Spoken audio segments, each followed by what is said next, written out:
है 36 पट्टियाँ हैं 3, इसलिए इसका नाम तिरंगा रखा गया।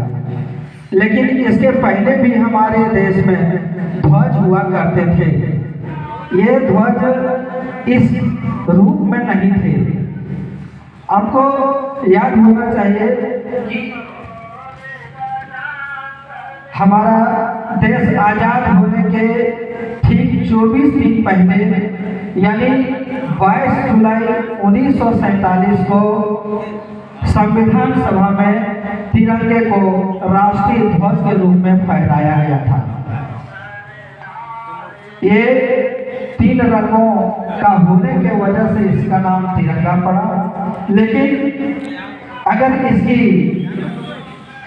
इसके पहले के इतिहास को हम देखें तो सर्वप्रथम हमारे देश में जो पहला ध्वज आया था वो 1904 ईस्वी में आया था। और ये स्वामी विवेकानंद की जो शिष्या थी भगिनी निवेदिता, उन्होंने इसे बनाया था। और इस ध्वज में लाल, पीले, हरे रंग का 36 पट्टी था। ऊपर के पट्टी में 8 कमल के फूल हुआ करते थे। सूरज और चांद भी उसमें था। और नीचे के पट्टी में वंदे मातरम लिखा था। फिर थोड़े दिन के बाद इस ध्वज में बदलाव हुआ और दूसरा ध्वज आया 1907 ईस्वी में। 1907 ईस्वी में जिस ध्वज का निर्माण किया था सचिंद्र प्रसाद बोस, यही वो व्यक्ति थे जो इस झंडे का एक रूप दिया और उसमें सप्तऋषि को दर्शाया गया था।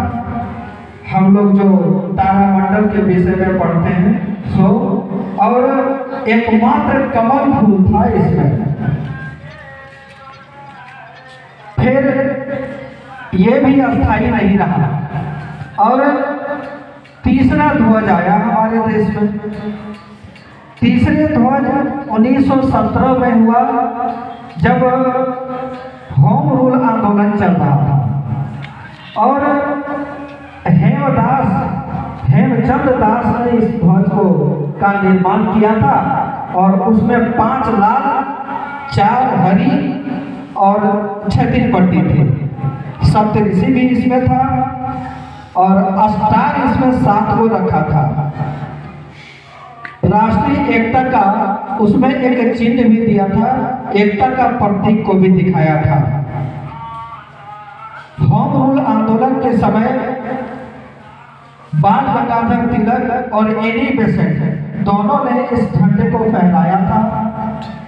तदुपरांत चौथा संस्करण आया ध्वज का और चौथे संस्करण में कहता है कि ये 1921 ईस्वी में हुआ था। इसके 2 रंग लाल और हरा।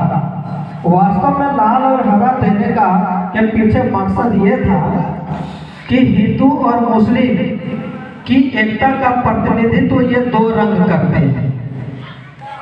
दूसरे समुदाय के लिए उसमें सफेद पट्टी भी दिखाया गया था।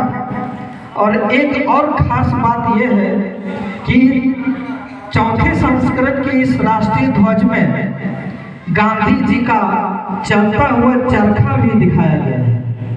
यानी जहां पर हम लोग अशोक चक्र देख रहे हैं वहां गांधी जी का चलता हुआ चरखा ये संकेत कर रहा था कि सभी देशवासियों को स्वावलंबन होना है, आत्मनिर्भर होना है। क्योंकि वो बाहरी वस्त्र धारण नहीं करते थे, खुद से चरखा से सूत काटकर और खादी का वस्त्र धारण करते थे। स्वावलंबन का ये प्रतीक था। फिर ये भी नहीं रहा और अब 5वां संस्करण जो हमारे बीच देख रहे हैं ये है तिरंगा। तिरंगा 5वां संस्करण में आया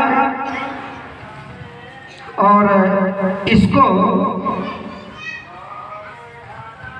बनाया गया था पिंगली मैकेंजी सेना के अधिकारी थे पिंगली मैकेंजी, इन्होंने इस डिजाइन को तैयार किए हैं और गांधी जी के आदेश से किए हैं।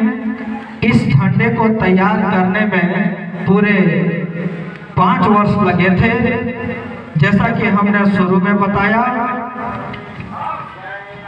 इसमें 3 पट्टी, सबसे ऊपर केसरिया जो देश की ताकत, साहस और बलिदान और शौर्य का प्रतीक के लिए है।